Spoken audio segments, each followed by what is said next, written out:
Assalamu alaikum. Whose Land, Whose Promise by Gary Birch explores the issue of the Promised Land and Christian support for Israel. What was God's promise to Abraham? Was the promise unconditional? Are Christians expected to support Israel because those who bless Israel will be blessed? Since the birth of Israel, a moment celebrated by millions of Christians, many people have suffered. Since 1948, over 400 Arab villages have been either destroyed by bulldozers or occupied by Israeli residents, despite UN resolutions calling for the rightful return of these homes and lands to their Arab owners. According to UN records, in June 1999, about 3.6 million Palestinian refugees have been the victims of Israel's nationhood. Palestinian refugee community is the largest in the world. In order to understand the issue of the Promised Land in the correct context, it is imperative that we understand the events that led to the formation of Israel. The plot to steal Palestinian land started long before the Holocaust. In 1895, Theodore Herzl wrote in his diary that the removal of Arabs from Palestine is part of the Zionist plan. Joseph Waits stated that there is no room for Arabs in the country. He wanted Israel without Arabs. Ben-Gurion wanted to prevent Arabs who fled from returning, to guarantee that villages were destroyed and wells were poisoned with typhus and dysentery bacteria. When an entire town became sick, Jewish forces occupied the town and looted Arab homes. In 1948, Israeli planes dropped leaflets in Palestinian villages warning people to get out or be killed. After they left, Israeli settlers simply moved into Palestinian homes. In some villages, the Israeli forces carried out mass arrest of all males aged 14 to 60. They were taken to detention camps where they were tortured by the Shin Bet. Israel was built by conquest and confiscation of another people's land, resulting in millions of refugees. Israel confiscates land that are of strategic value for water, agriculture, and military advantage. This is the game played for centuries by whoever that wants to control the land. Israel also steals water. The average Israeli consumes 348 liters of water a day, but the average Palestinian is only given 70 liters. If Palestinians want more water, they have to pay 4 times the price. In the summer of 1998, 500,000 Palestinians were without water for 2 months. Palestinians had to watch their children go thirsty, while Jewish settlers next door watered their gardens and swam in their pools. In 2006, when Hamas won the election, Israel imposed a blockade that paralyzed Gaza. In 2009, the US State Department offered scholarships to disadvantaged Gazans. Israel imposed a travel ban so that the students cannot leave Gaza, and the scholarships were eventually cancelled. This is one of many quiet persecutions to cultivate toxic levels of despair among Palestinians. The pertinent questions are: what was God's covenant with Abraham? What was the promise? The package deal includes the following. Firstly, Abraham would receive the land as an everlasting possession. Abraham's posterity will become a great nation. Third, an everlasting covenant will bind Abraham and his descendants to God. And finally, all people of the earth will be blessed through Abraham and his descendants. However, the promise was conditional. The land is to be an everlasting possession, provided Abraham and his descendants remain faithful in their relationship with God. Possessing the land was contingent to Israel's consistently living by God's righteous standards. If Israel defied God's law, the land itself will eject them out. Breaking the law means losing the land. Who really owns the land? Leviticus 25:23 states that Israel does not own the land. God does. Israel is a tenant, not the landlord. The first 6 books of the Bible never used the phrase the land of Israel, but calls it the land of Canaan. Sarah, Abraham's wife, died at Kiriath Arba, which is present-day Hebron, in the land of Canaan. Abraham decided to bury Sarah at a certain plot of land and went to see the landowner to offer him a fair price for it.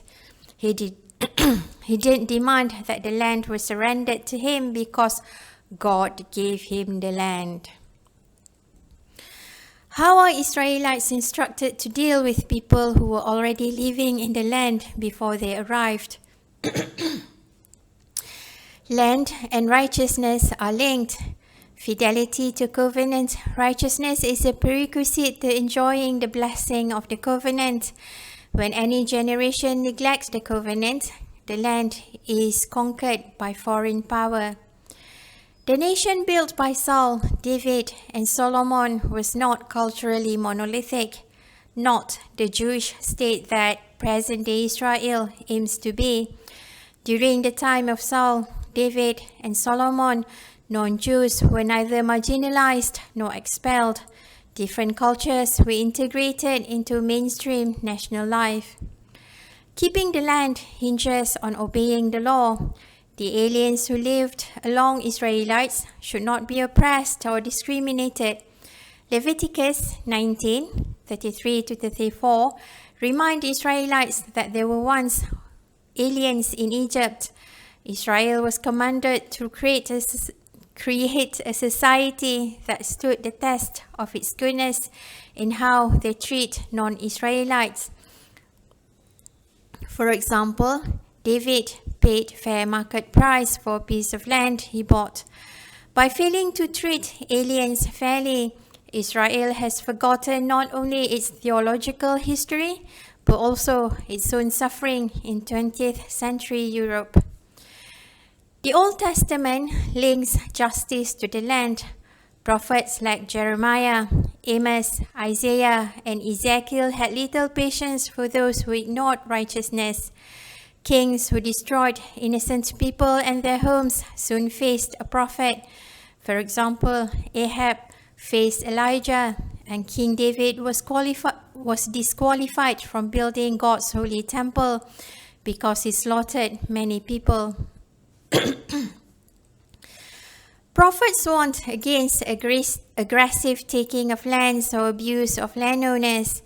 Every Old Testament prophet repeats the same thing. Covenant land promise is tied to obeying God's law, and Israel's violation of the law would lead to the necessary judgment. Jeremiah identified many wrongs, among them abuse of resident aliens who live in the land. If orphans, widows, and aliens are abused, God will refuse to dwell with Israel in the land. God sent prophets to warn Israelites when they strayed from God's law. Prophets who warned them that God's promise is contingent on them being righteous. If they didn't mend their ways, they were expelled from the land. For example, in 586 BC, Babylonian armies conquered the land and destroyed Jerusalem and took survivors captive. Who are the prophets of modern-day Israel? Many Israeli groups decry the abuses of Palestinians by the Israeli government. Among them are ICAT, B'Tselem, Neturei Karta, and Jewish Voice for Peace. Rabbis for Human Rights organizers walks along the occupation barrier and read from Isaiah 1:27. Judaism is not the problem, secularism is. Post-Zionist scholars have been challenging fundamental myths about the foundation of Israel, such as a land with no people for a people without land. Also challenge are stories about ill-equipped Holocaust survivors facing a hostile British government and Arabs who wanted to annihilate them. The truth is, the Israel army was superior in every respect. Jerusalem had a long non-Jewish history before it was captured by King David. It was conquered and destroyed within 700 years. Destruction and exile were interpreted as judgment by God. Jesus emphasized this judgment in his vineyard and the tenants parable. After Roman expulsion of Jews from Jerusalem in 135 CE, they lost control of the city for over 1800 years. Looking at the historical cultural dominance in Jerusalem, Israel's historic claim is only a small portion of history. Arab claim to Jerusalem is significant. For the last 2,000 years, Judaism dominated Jerusalem for only 200 years. In 2012, there were 98 checkpoints in the West Bank and 57 of them were internal. The wall isolates and excludes Palestinian communities that were part of Jerusalem so that they have no access to Jerusalem. The separation wall is not about security. It's about economic control because these areas are forced to trade with Israel for goods and services. Often, the barrier does not divide Arabs and Jews. It hems in Palestinians so that they cannot contact each other. Assuming that there is a continuity between the Old Testament and the 21st century, how does Israel's national life compare with the life of God's people outlined in the Bible? If Israel qualifies prophetically, does it also qualify ethically and morally to be God's people in the land? Israel's occupation and oppressive policies against Palestinians clearly break the righteousness code required to abide by God's law. In 1975, US classifies Zionism as racism. In 1998, the Association of Civil Rights in Israel accused the government of race-based discrimination. Allegra Pacheco, a Brooklyn-born Jew, defends Palestinians in Israeli courts because she is deeply offended by Israeli discrimination. She stated that a Jewish state can never be democratic to all its citizens. Even though this book was written for a Christian audience, I recommend it for anyone who would like to understand the issue from a biblical perspective. You can get this book using the links in the description. If you like listening to me babbling about books, please subscribe and turn on notification. Thank you.